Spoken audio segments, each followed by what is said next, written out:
प्रिय विद्यार्थियों, आज जो अपन अध्याय पढ़ रहे हैं वह जैव विविधता बायोडाइवर्सिटी, जो एक पारिस्थितिक तंत्र का हिस्सा है।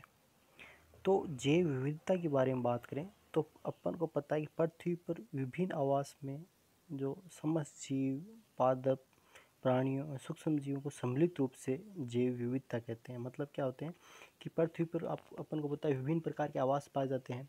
जलीय आवास पाया जाता है, स्थलीय आवास पाया जाता है। तो उन पे पादप भी पाए जाते हैं, उन पे जंतु भी पाए जाते हैं। तो उनके अंदर जो अलग अलग विभिन्नता होती है ना, कोई बड़ा होता है, कोई छोटा होता है, सबको प्रकृति अलग अलग प्रकार की होती है। उनमें जो जीवों में जो विविधता, मतलब अलग अलग प्रकार के जो जीव पाए जाते हैं विभिन्न आवासों में पृथ्वी, उनको जैव विविधता कहते हैं।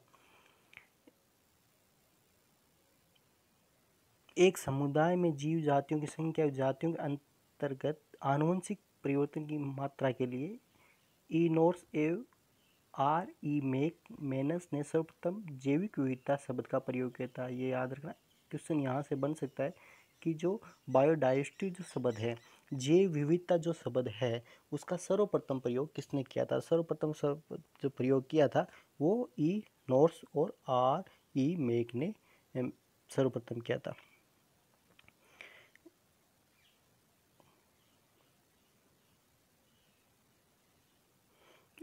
उसको जैविक विविधता बायोलॉजिकल डाइवर्सिटी शब्द का प्रयोग किया था।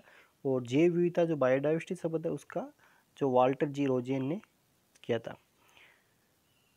इसके बाद जो बात आती है वो इसमें आती है कि भारत की बात करें, अपन भारत में जैव विविधता की बात करें तो भारत क्षेत्र की दृष्टि से विश्व का 7वां और एशिया का दूसरा सबसे बड़ा देश है ना, क्षेत्र की दृष्टि से। और इसकी सीमाएं दक्षिण में महासागर से, अपन पता है दक्षिण में इसके महासागर पाए जाते हैं, है ना। और पश्चिम में मरुस्थल है, पश्चिम क्षेत्र में उत्तर में हिमालय सीमांक, देश के भीतर हिमालय पर्वत श्रृंखला जो अरावली पर्वत श्रृंखला से जुड़ी हुई है। दक्षिण में प्रायद्वीप, उत्तर पश्चिम मरुस्थल, उत्तर पूर्वी घने वन एवं लक्षद्वीप, अंडमान निकोबार क्षेत्रों के कारण व्यापक जलवायु है, मर्दी ये वह भू आकृति विविधताएं पाई जाती है। अपन को पता है कि अपन भारत विविधताओं से भरा देश है। अपन दक्षिण में जाते हैं तो उधर समुद्र तट पाए जाते हैं, इधर राजस्थान की तरफ आते हैं, पश्चिम में आते हैं तो रेगिस्तान है, उत्तर की तरफ जाते हैं हिमालय, उधर पूर्व की तरफ जाते हैं तो उधर घने वृक्ष वन है, वन क्षेत्र है। तो इस प्रकार की बात करें, भारत की बात करें तो भारत में बहुत ज़्यादा विविधता पाई जाती है। और ये विविधता की वजह से कहाँ पर ज़्यादा बरसात होती है, कहाँ पर ठंडा है, कहीं पर तापमान ज़्यादा है, इस प्रकार की विविधताएं पाई जाती है। उस हिसाब से क्या होती है, वहाँ पर विभिन्न प्रकार के जीवों में भी विविधता पाई जाती है। तो इसी कारण से अपन बात करें भौगोलिक जो विभिन्नता कहानी या प्राणी जात को फौना बोलते हैं, फौना, और वनस्पति जात को फ्लोरा बोलते हैं। विविधता पाई जाती है ना, प्राणी जात जो फौना है वह वनस्पति जात की फ्लोरा है, इनमें विविधता पाई जाएगी। जो इकोलॉजिकल जो अपन बात है विविधता होगी उसमें। तो भारतीय जो वनस्पतिक सर्वेक्षण है, बॉटनिकल सर्वे ऑफ इंडिया, और भारतीय प्राणी सर्वेक्षण है, जूलॉजिकल सर्वे ऑफ इंडिया ने जो रिसर्च किया है उसके अनुसार क्या है, अब तक भारत में अब तक 4500 वन्य पादप जातियों और 77,000 वन्य प्राणी जातियों की पहचान की जा चुकी है। मतलब बॉटनिकल सर्वे ऑफ इंडिया और जूलॉजिकल सर्वे ऑफ इंडिया की बात करें तो उन्होंने जो रिसर्च किया उस हिसाब से 4500 तो वन्य पादप जातियाँ और 77,000 वन्य प्राणी जातियों की पहचान की जा चुकी है भारत में। जो विश्व के कुल ज्ञात वन्य जीव जातियों में लगभग 6.5% तो मतलब इंडिया के अंदर पाए जाते हैं। रूस के वैज्ञानिक NR वेविलोव और निर्धारित उच्च फसल आनुवंशिक विविधता केंद्रों में से भारत में भी एक वेविलोव केंद्रक है। मतलब क्या होते हैं कि इसने NR वेविलोव ने बताया कि जो वहाँ पर ज़्यादा विविधता पाई जाती है ना क्षेत्र में, तो उसको वेविलोव क्षेत्र बोला गया है ना। यहाँ प्रचुर मात्रा में विशेष क्षेत्रीय प्राणी व वनस्पति पाए जाते हैं, क्योंकि अपन को पता है विविधता बहुत ज़्यादा पाई जाती है। तो यहाँ पर विशेष प्रकार के जो विविध प्रकार के प्राणी पाए जाते हैं।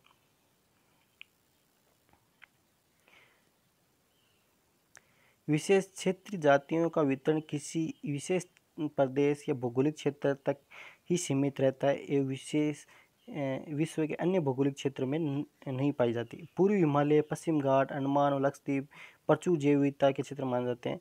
पूर्वी हिमालय और पश्चिम घाट भारत के स्थलीय ताप स्थल है। याद रखना, भारत के अंदर 2 हॉटस्पॉट है ना, ताप स्थल बोलते हैं इनको, हॉट स्पॉट है। उनके नाम कौन है, एक तो पश्चिम घाट है और एक कौन सा है आपका पूर्वी हिमालय। ये 2 हॉटस्पॉट इंडिया के अंदर जो पाए जाते हैं, है ना। विश्व के अंदर बहुत सारे हॉटस्पॉट, लेकिन इंडिया के अंदर 2 हॉटस्पॉट पाए जाते हैं, वो है पूर्वी हिमालय और पश्चिम घाट। यहाँ पर क्या होती है, बहुत मात्रा में जैव विविधता पाई जाती है ना।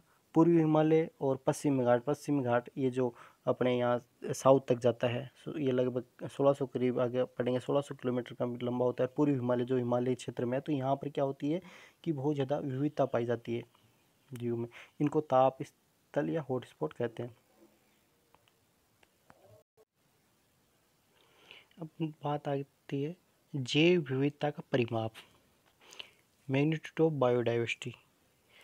उसका मापन कैसे करें अपन, परिमाप कैसे मापें, ठीक है। तो पृथ्वी पर जीवन की उत्पत्ति की बात करें अपन, तो जीवन की उत्पत्ति की बात करें पृथ्वी पर, तो 3.5 अरब वर्ष पूर्व पृथ्वी पर मानी जाती है। उसके पश्चात क्या, उसके बाद करोड़ों वर्षों के बाद पादप प्राणी सूक्ष्म जीवों का विकास हुआ और उनका वास स्थल बना।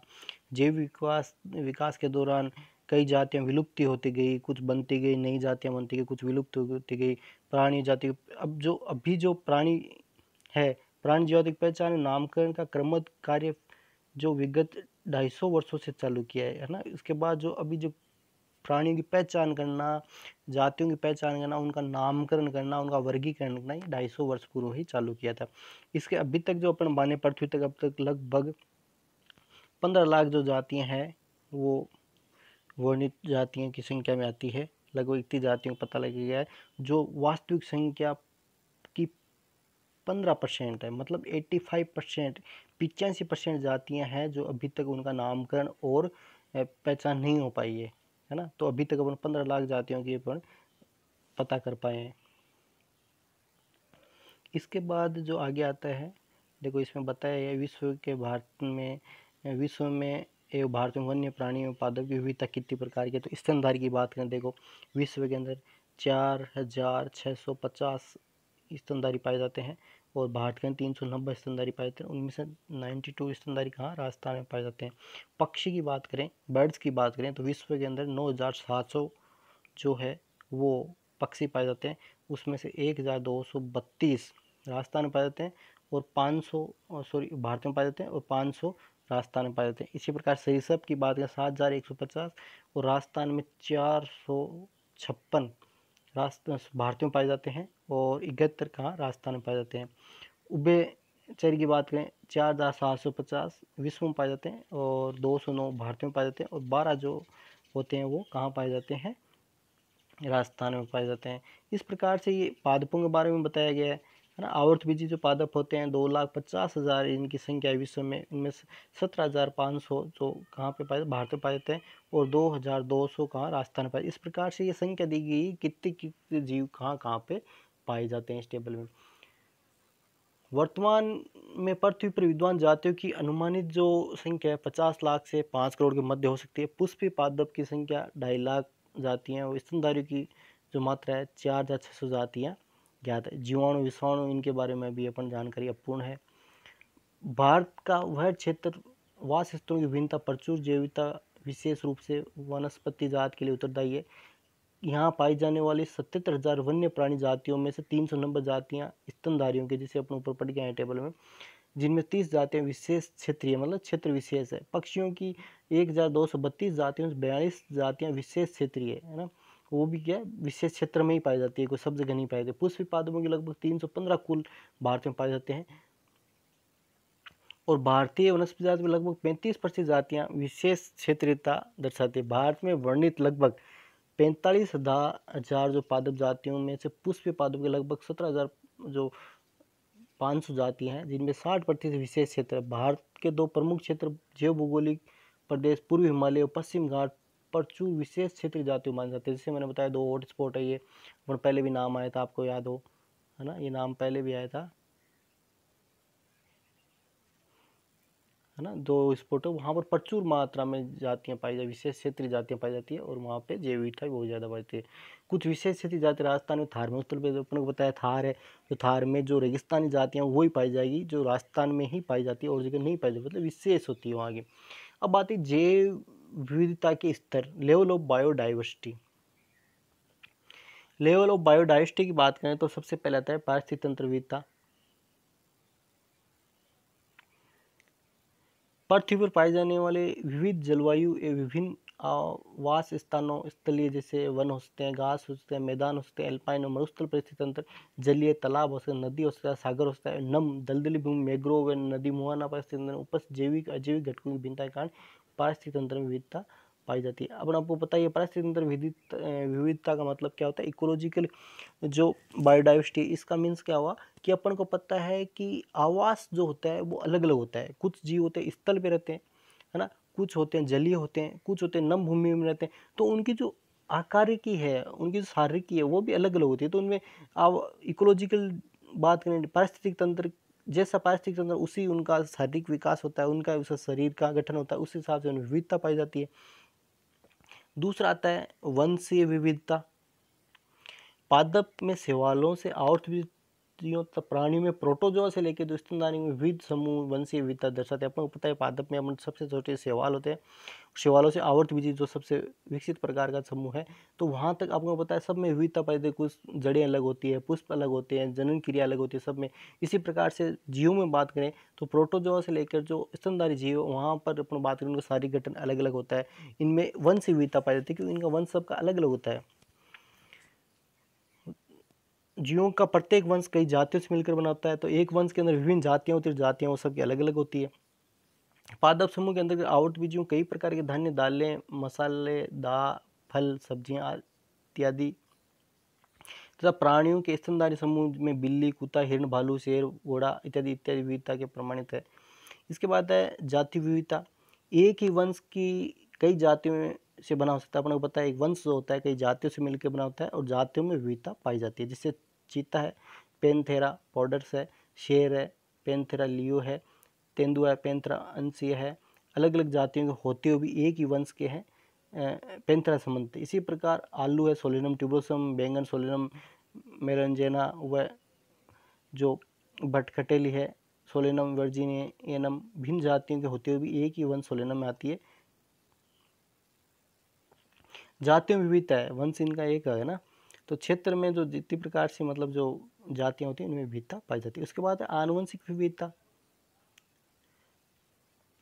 Genetic diversity.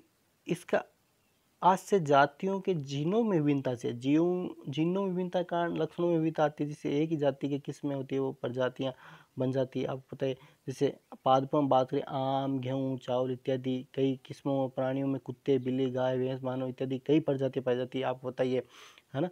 तो इनके जैसे गेहूँ की है तो गेहूँ की भी कई प्रजातियां पाई जाती है। तो क्या होता है ना, आनुवंशिक विविधता हो जाती है। तो एक ही जाति में उपजातियां या प्रजातियां बन जाती है। अब आता है जैव विविधता के उपयोग क्या है, कि भाई इसका फायदा क्या होता है अपन को।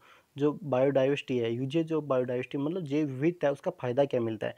तो जैव विविधता होगी, जितने ज़्यादा जैव विविधता होगी तो अपन को उतने ही ज़्यादा मतलब एक ही प्रकार के प्लांट पादप पाए जाएंगे तो अपन को एक ही प्रकार की चीज़ मिलेगी। और अलग अलग प्रकार के जो पेड़ होंगे वो पाए जाएंगे तो अपन को विभिन्न प्रकार की चीज़ें मिलेगी। तो जैव विविधता के तो फायदे ही होंगे। तो सबसे पहले भोजन है, उन्नत किस्मों का स्रोत की बात करें, नई फसलें के स्रोत के रूप में मिलेगी अपन को। उसके बाद आता है उन्नत किस्मों के प्रजनन की सामग्री के रूप में अपन को यूज कर सकते हैं।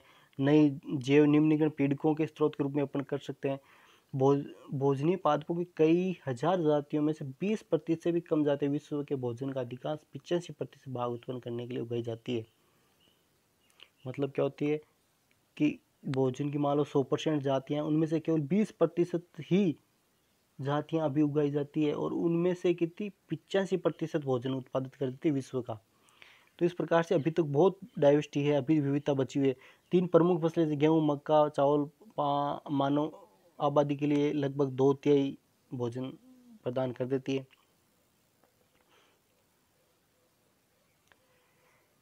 व्यापारिक एवं घरेलू खाद्य जातियों के गुणों को सुधारने के लिए इन्हें वन्य संबंधित को संरक्षित रखा जाता है। घरेलू खाद्य जातियों को एक नए गुणों जैसे रोग प्रतिरोधकता या उन्नत उपज प्रदान करने के लिए वन्य जातियों के जीनों का उपयोग किया जाता है। उदाहरण एशिया में उगाए जा रहे धान चावल को भारत में पाए जाने वाले धान की एकमात्र वन्य जाति ओराइजा निवेरा से प्राप्त जीनों द्वारा ग्रास्य स्टंट विषाणु रोग से सुरक्षित किया जा सकता है। मतलब क्या हो सकता है कि इसमें अपन इनमें बायोटेक्नोलॉजी के द्वारा इनमें कुछ ऐसे चेंजेज भी कर देंगे, जेनेटिक चेंजेस भी कर देंगे, जिससे क्या होता है इनमें रोग प्रतिरोधक क्षमता होती है वो बढ़ जाती है।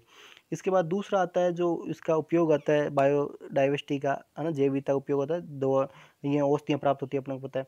अनेक महत्वपूर्ण औषधि पादप आधारित पदार्थ से बनाई जाती है। वर्तमान में औषधि निर्माण में 25% भाग पादपों का केवल 120 जातियों से प्राप्त होता है।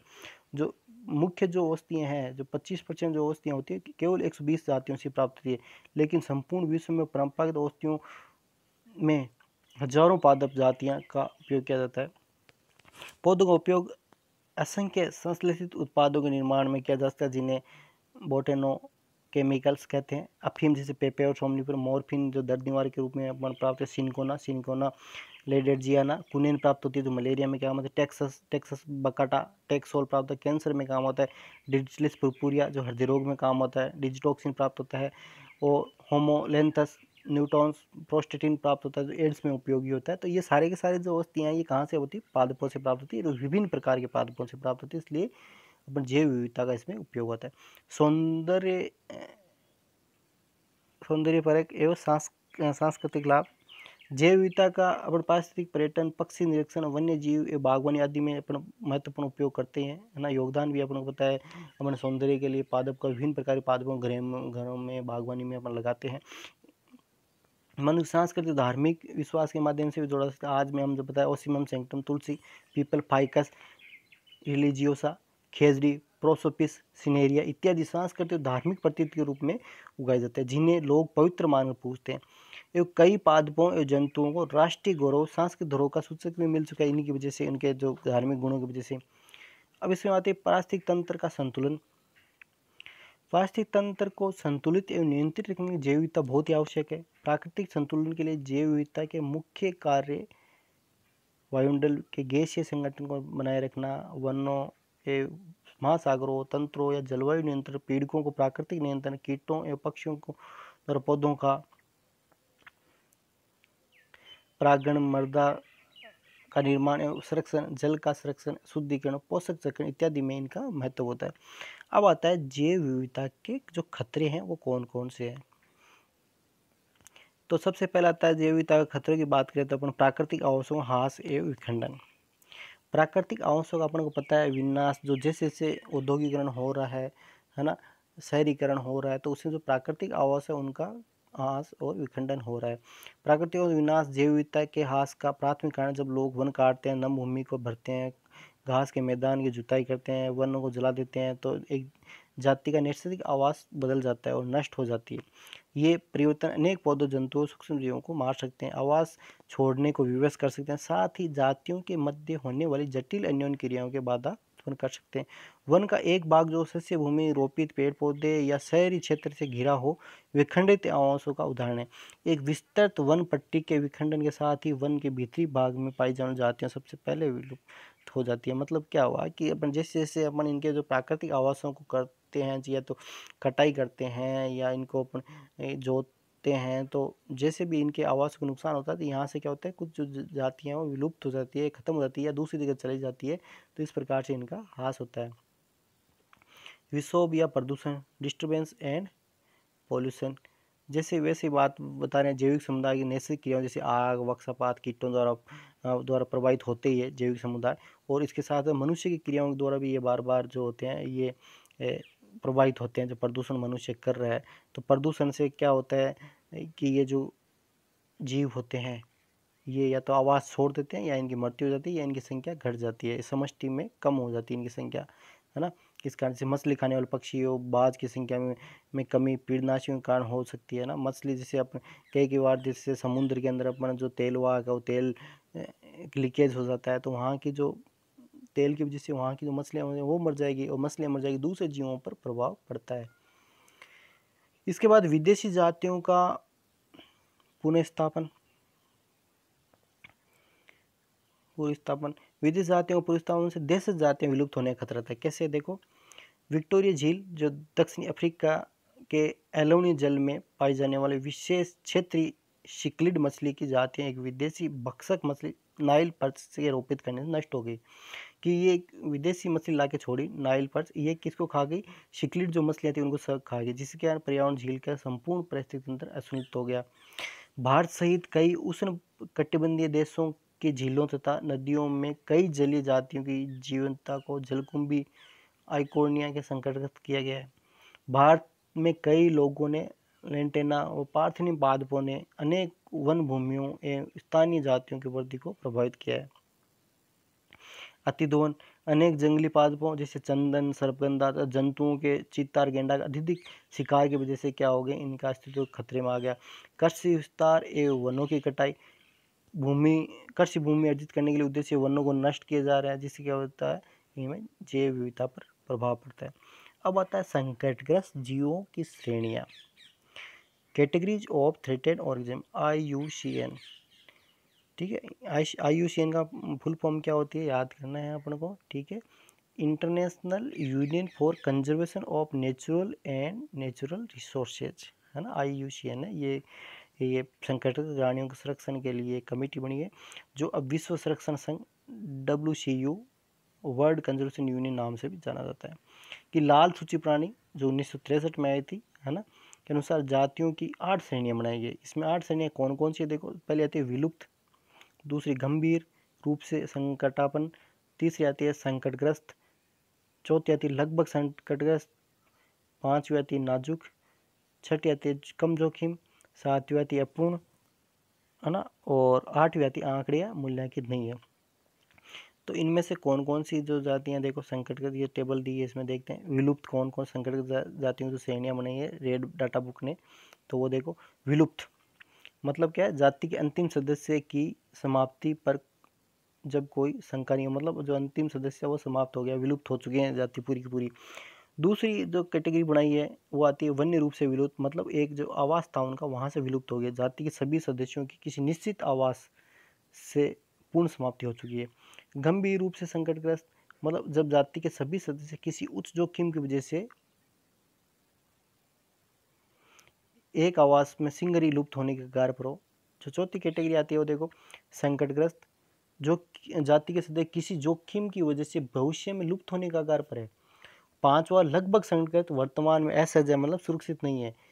छठी जो कंडीशन आती है वो नाजुक वेलनरेबल, जाति में आने वाली समय के समाप्त होने की आशंका है, मतलब जाति के आने वाले समय में समाप्त हो सकती है ये। सातवें कम जोखिम, जाति जो समाप्त होने जैसी प्रतीत होती है अभी। और आठवां है जिसकी अभी अपनों को आंकड़े अपूर्ण है। अब इसके बाद ये संकटग्रस्त जातियां IUCN द्वारा जारी की गई जो लाल संकटग्रस्त जंतु पादपों की जातियों की सूची, जो लाल आंकड़ों की सूची रेड डाटा जो लिस्ट है उसमें डाला गया सबका नाम, और सर्वाधिक विश्वसनीय सूची है। ये बहुत ही परीक्षण के साथ में बनाई गई है, बहुत ही निरीक्षण और बहुत ही देखरेख के साथ बनाई, जिसमें विभिन्न वर्गों के संरक्षण स्तर जैसे संकटग्रस्त, सुमेध आदि का सही प्रकार से मूल्यांकन निर्धारित किया गया है। लाल आंकड़ा की पुस्तक का प्रथम संस्करण 1963 में, जिसे पहले भी नाम आया था, प्रकाशित हुआ था।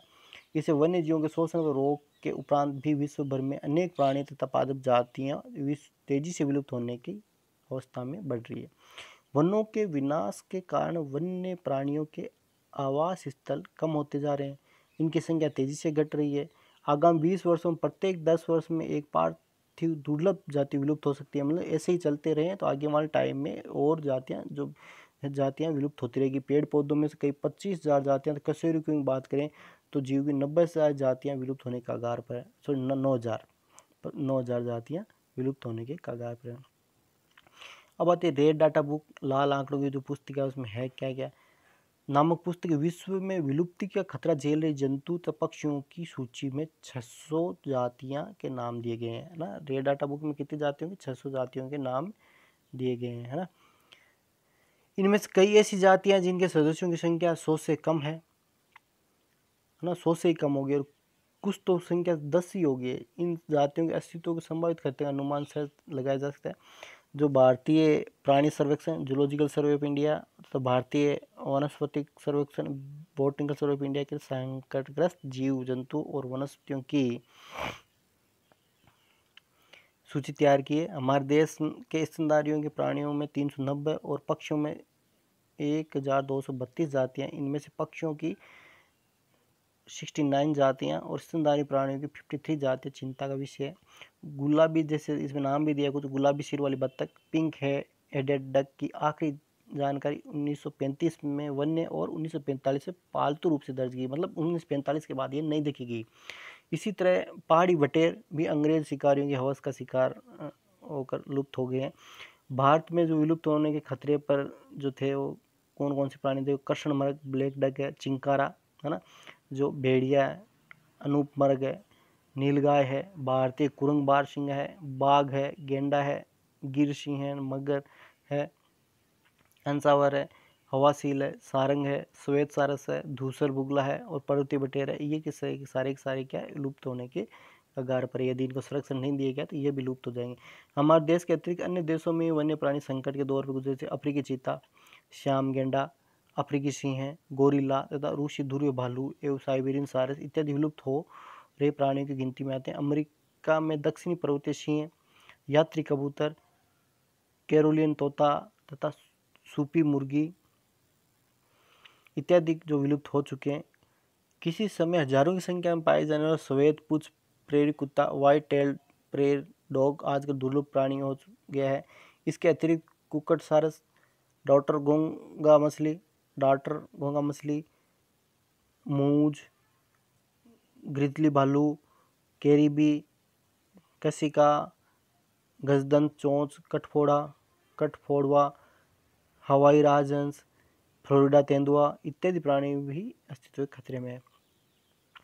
प्रकृति तथा प्राकृतिक सतह अंतर्राष्ट्रीय संगठन international union of conservation of natural and natural resources के उत्तर जीविता सेवा आयोग सर्वाइवल सर्विस कमीशन द्वारा प्रकाशित रेड डाटा बुक में संकटग्रस्त पौधों के नाम की सूची दी गई है। इसके अनुसार विश्व भर में लगभग 20,000 पादप जातियां विलोपन का खतरा झेल रही है। इनमें से कुछ जो प्रमुख जातियां एकेशिया कोवा, मेस्कारिना रिवेंजिलिनी, रोडाइसिया स्केचेलोरम, शिप्रीपिडियम कैल्कोलम इत्यादि ये जो जाति हैं पादपों की जातियाँ जो ये खतरा झेल रही है। हमारे देश में पिछले कुछ वर्षों से कृषि के तीव्र विस्तार, शहरीकरण, अतिचारण इत्यादि के कारण अनेक जातियाँ गंभीर रूप से प्रभावित हुई है। पादप जाति इनमें से कुछ है: बेलेनोफेरा इनवोल्यूटा, पेराटाइपोप्सिस इजेक्यूमोंटिना, सासाड लापा, डायोस्कोरिया, अनेक ऑर्किड्स आदि इस टेबल में देखिए। तो इस टेबल में ये बताई गई है ना। इंडेंजर्ड मतलब एस एज है वो जो सुरक्षित नहीं है, टी संकटग्रस्त है और वेनरेबल मतलब वो बिल्कुल नाजुक है। तो इनमें ये श्रेणी में इस टेबल में बताई गई है।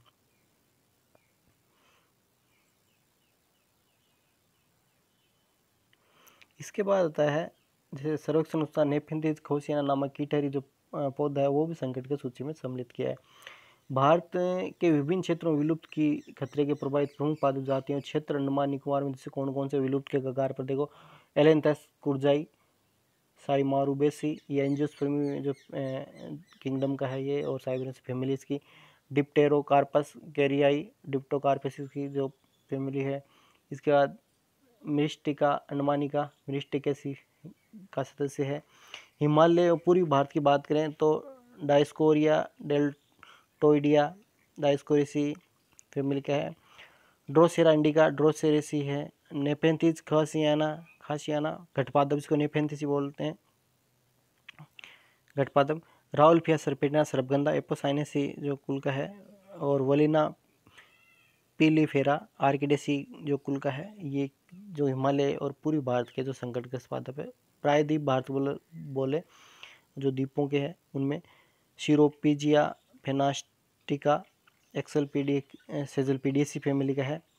और इसके बाद सेंटेलम एल्बम जो चंदन सेंटेलेसी फैमिली का है।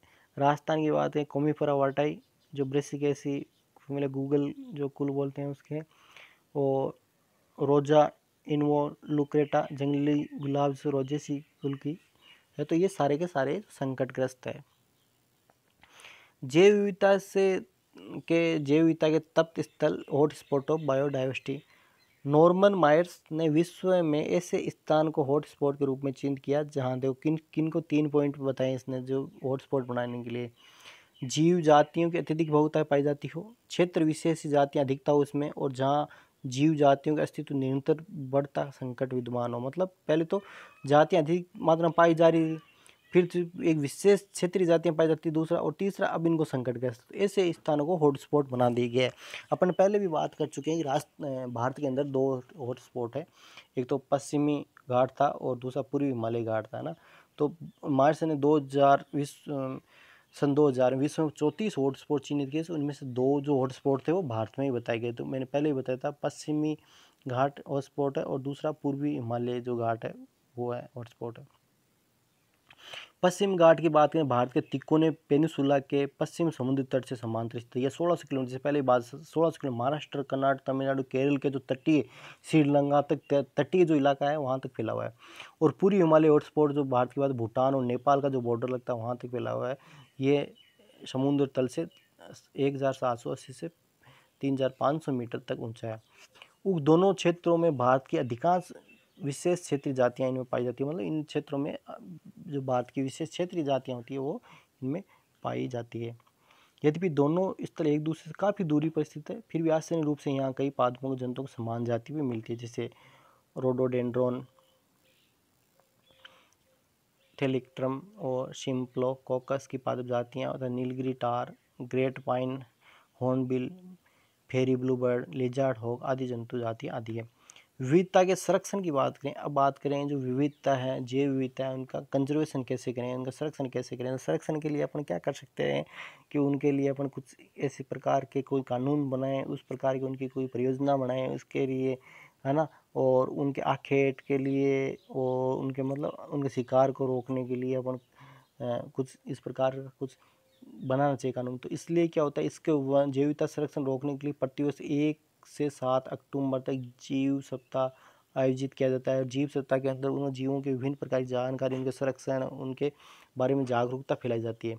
तो जैव विविधता के संरक्षण में के विभिन्न प्रयास में निम्नलिखित 2 प्रकार के विविध किया जा सकता है। एक तो स्वस्थानीय संरक्षण और दूसरा आता है बहिस्थानीय उत स्थानीय संरक्षण। स्वस्थानीय संरक्षण की बात करें तो देखो, संरक्षण की इस विधि में पादप या जंतुओं का संरक्षण उनके प्राकृतिक आवास में किया जाता है। मतलब स्वस्थानीय मतलब उनका खुद का जो स्थान है वहीं पर। संरक्षण की विधि में पादप या जंतु का प्राकृतिक आवास जहाँ पे वो रह रहे हैं उन्हीं पे वहाँ पे संरक्षण कर दिया जाता है, तो उसको बोलते हैं स्वस्थानीय संरक्षण। जैसे जैव मंडल संरक्षित क्षेत्र, राष्ट्रीय उद्यान बना दिया, अभ्यारण्य बना दिया। अन्य भारत के दुर्लभ संकटग्रस्त जंतुओं और पादपों का सुरक्षित करने हेतु निम्न प्रकार से क्षेत्र निम्नलिखित किए गए। जैव मंडल संरक्षित क्षेत्र, बायोस्फीयर रिजर्व, राष्ट्रीय उद्यान और जैव अभ्यारण्य, वन्य जीव अभ्यारण्य। जाति विशेष के लिए संरक्षण के लिए अपन इनके नाम भी दे सकते हैं। टाइगर रिजर्व और जो टाइगर को करता है, नमभूमि, मैग्रोव के, मूंगा चट्टाने, कोरल स्लिप आदि को, इनको कोरल रीफ्स होती है, इनको सुरक्षित करने के हिसाब से उनके नाम भी दे सकते हैं। नेक्स्ट आता है बाह्य स्थानीय संरक्षण, है ना। बाह्य स्थानीय संरक्षण का मतलब जो ज़्यादा संकटग्रस्त होते हैं उनको कृत्रिम आवास में रख संरक्षित किया जाता है ताकि उसको अब नुकसान नहीं हो जंगल में कोई ना।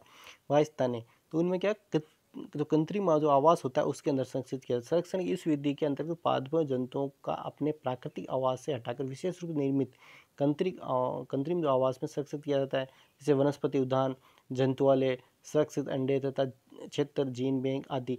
इसके अतिरिक्त जीवों के जनन द्रव्य अर्थात जीव जो बीज, फल, पराग, बीजाणु, अंडे आदि को भी संरक्षित किया जाता है। जनन द्रव्य बैंक भी बनाया जाता है। तो इससे क्या हो जाएगा कि ये संरक्षित हो जाएगी, उनके जो परागण वगैरह है उनको संरक्षित कर लेंगे तो उनकी पीढ़ी को अपन संरक्षित कर सकते हैं, फिर उनकी अपन संख्या बढ़ा के अपन पौधे उगा सकते हैं। और भी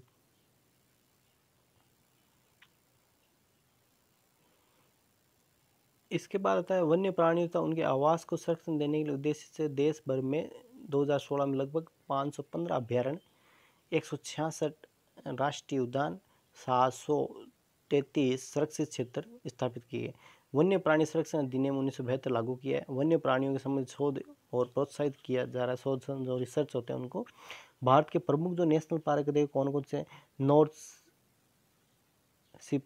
सिम्पलीपल उड़ीसा के अंदर है, केवलादेव भरतपुर के अंदर है, रणथंबोर सवाई माधोपुर के अंदर है, सरिस्का अलवर के अंदर है, डेजर्ट नेशनल पार्क जैसलमेर के अंदर है, कंचनजंगा सिक्किम के अंदर है, पट्टुमलाई तमिलनाडु के अंदर है, कॉर्बेट उत्तराखंड के अंदर, दूधवा उत्तर प्रदेश के अंदर, फूलों की घाटी जो है उत्तराखंड के अंदर, सुंदरवन बंगाल के अंदर। इस प्रकार से ये नेशनल पार्क स्टेबलाइज किए गए हैं।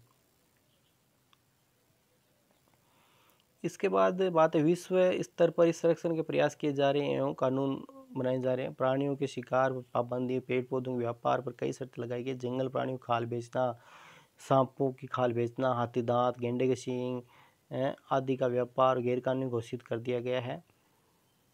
विभिन्न वन्य संपदा वाले क्षेत्रों में सुरक्षित क्षेत्र घोषित कर वह पक्षी अभ्यारण्य, वन्य प्राणी अभ्यारण्य बनाए गए हैं जिनमें पक्षी व अन्य प्राणी निर्भर होकर विचरण कर सके। बहुत से क्षेत्रों को राष्ट्रीय उद्यान का दर्जा दिया गया है। वन्य जीव संरक्षण के निम्न उपाय उपयुक्त सिद्ध हो सकते हैं। अब इनके वन्य जीवों के संरक्षण के लिए कौन कौन से उपाय, जैसे यहाँ पर ये बताया गया है ना, कि जैसे राष्ट्रीय पक्षी बाघ है अपना, पैंथेरा टाइगर्स बोलते हैं। राष्ट्रीय पक्षी मोर है जिसको पेओ क्रिस्टेसिस बोलते हैं।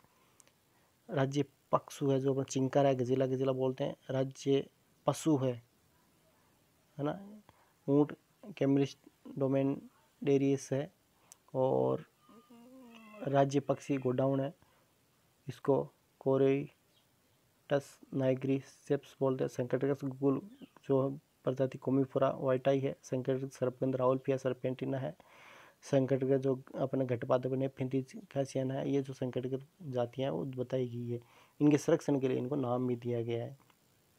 इनको राज्य या राष्ट्रीय स्तर का दर्जा भी दिया गया ताकि इनको ज़्यादा संरक्षित कर सके। अब आता है इसके जो संरक्षण करते हैं तो पहले आखेट पर प्रतिबंध, रेस्ट्रिक्शन, हंटिंग मतलब शिकार पर को रोक लगानी चाहिए। अनुकूल परिस्थितियों में प्राणी जो होता है, अनुकूल परिस्थितियों जब प्राणी अनुकूल होता है, उसको किसी प्रकार डर नहीं होता, तो वो ज़्यादा अपनी जनसंख्या भी बढ़ाता है, अपनी संख्या भी बढ़ाता है। पर आखेट जो होता है, शिकार होता है, उस डर से उसकी जनन जो दर होती है वो बहुत ही कम हो जाती है। तथा तथ्य आखेट पशुओं के बारे में विशेष रूप से सत्य प्रतीत होता है। जिनकी जनन दर बहुत ऊंची होती थी, किसी जाति विशेष के जंतुओं के आधिक्य से अनेक अवगुण छिपे रहते हैं।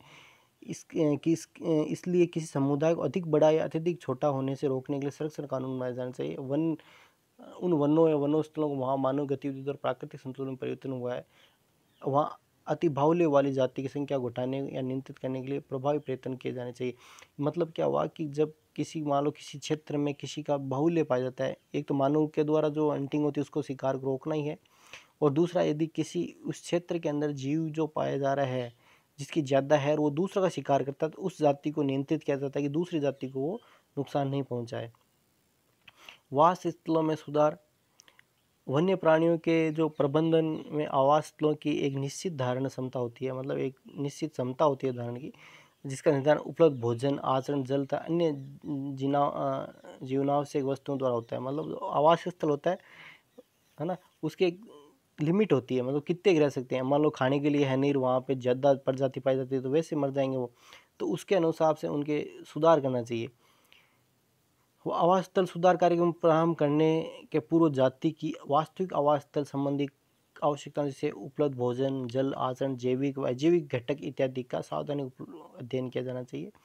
अतः वन्य जीव संरक्षण तथा प्रबंधन के लिए प्रत्येक प्रजाति की पारिस्थितिकी के संपूर्ण ज्ञान के आधारभूत आवश्यकता, जाति विशेष की आहारी स्वभाव, जनन, आवास, स्थलीय आवश्यकताएं, समष्टि आकार, उतार चढ़ाव, अन्य जातियों के संबंध इत्यादि से संबंधित पारिस्थितिक ज्ञान और वन्य प्राणी के संरक्षण में बहुत सहायता मिलती है। इसके लिए निम्न प्रकार संरक्षण स्थल विकसित किए जा सकते हैं। वो कौन कौन से देखिए अपन, राष्ट्रीय उद्यान अपना संरक्षण के लिए राष्ट्रीय आवास परिरक्षण के अंतर्गत प्राकृतिक पारिस्थितिक तंत्रों एवं प्राकृतिक संसाधनों की सुरक्षा के लिए विविध प्रकार के प्राकृतिक संसाधनों वाले विस्तृत क्षेत्रों को आरक्षित कर दिया जाता है। मतलब ध्यान रखना कि नेशनल पार्क का मतलब होता है जिसमें विविध प्रकार की पारिस्थितिक संसाधन पाए जाते हैं, है ना, विभिन्न प्रकार के पारिस्थितिक तंत्र पाए जाते हैं। उसके विविध जो विस्तृत क्षेत्र होता है उसको किसमें आरक्षित कर दिया, उस क्षेत्र को आरक्षित कर दिया, इसको क्या बोले, राष्ट्रीय उद्यान बोलेंगे, है ना। ऐसे राष्ट्रीय उद्यानों की बाहरी प्राणियों एवं मनुष्यों के प्रभाव से पूर्ण रक्षा की जाती है। वर्तमान आंकड़ों के अनुसार भारत में 166 तथा राजस्थान में 4 राष्ट्रीय उद्यान है। इसके बाद बात करें अभ्यारण्य, सेंचुरीज जो होते हैं, ऐसे सुरक्षित प्राकृतिक क्षेत्र जिन्हें वन्य जीवों का आखेट एवं अन्य विनाशक गतियों के निषेध को अभ्यारण्य कहते हैं। मतलब कोई सुरक्षित जो क्षेत्र होता है वन का, एक विशेष क्षेत्र होता है, सीमित क्षेत्र होता है, जो वहाँ पे विनाशकारी जो गतिविधियाँ हैं या आखेट मतलब शिकार को अपन प्रतिबंधित करते हैं, अभियान कहेंगे। अभियान किसी जाति विशेष को संरक्षण के लिए अपन पता है उद्देश्य से स्थापित, जैसे अपन ताल छापर का जो अभ्यारण्य आपको तो चिंकारा के संरक्षण के लिए है ना, और छापर चूरू विशेष रूप से जो कृष्णमृग बोलते हैं वो, और दूसरा सरिस्क का अभ्यारण्य अपना टाइगर के लिए है ना। इस प्रकार से भारत में कुल 515, राजस्थान में 25 अभ्यारण्य है। जीवमंडल की बात करें तो जीवमंडल प्रारक्षण की बात करें तो जीवमंडल प्रारक्षण कार्यक्रम यूनेस्को के मनुष्य तथा जीवमंडल कार्यक्रम के अंतर्गत आता है। जीवमंडल प्रारक्षण की संकल्पना का सामान्य तात्पर्य प्राकृतिक आवासों तो उनके पाए जाने पौधों प्राणियों की रक्षा तथा संरक्षण करना है। मतलब क्या होता है जीवमंडल प्रारक्षण का मतलब जो प्राकृतिक आवास में पाए जा रहे हैं, जीव पाए जा रहे हैं या पौधे पाए जा रहे हैं, तो उनको सुरक्षित करना है। जीवमंडल प्रारक्षण के 3 प्रमुख उद्देश्य हैं। संरक्षणात्मक भूमिका, वंश अवनीय संसाधनों तथा प्राकृतिक पारिस्थितिक तंत्रों का संरक्षण एक जैविक विविधता का जो अनुसरण है वो अपन करना चाहिए। दूसरा आता है शोध संबंधी, है ना। इसमें कार्यक्रम के तहत शोध की जो विभिन्न जो क्षेत्र होते हैं उनमें बढ़ाना चाहिए, ताकि ज़्यादा से ज़्यादा उनको अनुभव मिले, ज़्यादा से ज़्यादा उन्हें सूचना एकत्रित कर सकें, और ज़्यादा से ज़्यादा जीव जंतु और उनके बारे में अपन को सूचनाएं मिले, और उनका अपन इनके संरक्षण में यूज कर सकते हैं। और साथ साथ में प्रबंधन और जो प्रशिक्षण है वो भी उनको प्रदान करना चाहिए। तीसरा विकासीय भूमिका, पर्यावरण संरक्षण एवं भूमि संसाधन के विकास में मध्य स्थापित करना चाहिए ना। पर्यावरण संरक्षण एवं भूमि संसाधन के विकास के मध्य संबंध स्थापित करना चाहिए कि इस प्रकार से जो अब जो अगला जो बात आती है वो आती है अपने जैव विविधता संरक्षण के अंतर्राष्ट्रीय प्रयास, जो अपन ये कल के कक्षा में अध्ययन करेंगे, है ना। इसको 2 कक्षा में विभाजित कर दिया है, थोड़ा चैप्टर बड़ा था इसलिए 2 कक्षा में विभाजित कर दिया। तो ये प्रिय स्टूडेंट्स, ये प्रिय विद्यार्थियों, ये एक जो अपने थ्योरेटिकल सेक्शन है तो इसका अपन ने परिचर्चा करी है अध्याय की। तो इसमें कुछ जो नाम आए हैं संकटग्रस्त जातियों के, है ना, और जो अभ्यारण्य है, सेंचुरी और नेशनल पार्क है और हॉट स्पॉट है, तो इसमें से कई क्वेश्चन बनते हैं नीट में, तो उन पे आप विशेष फोकस करके इसको तैयार कीजिएगा।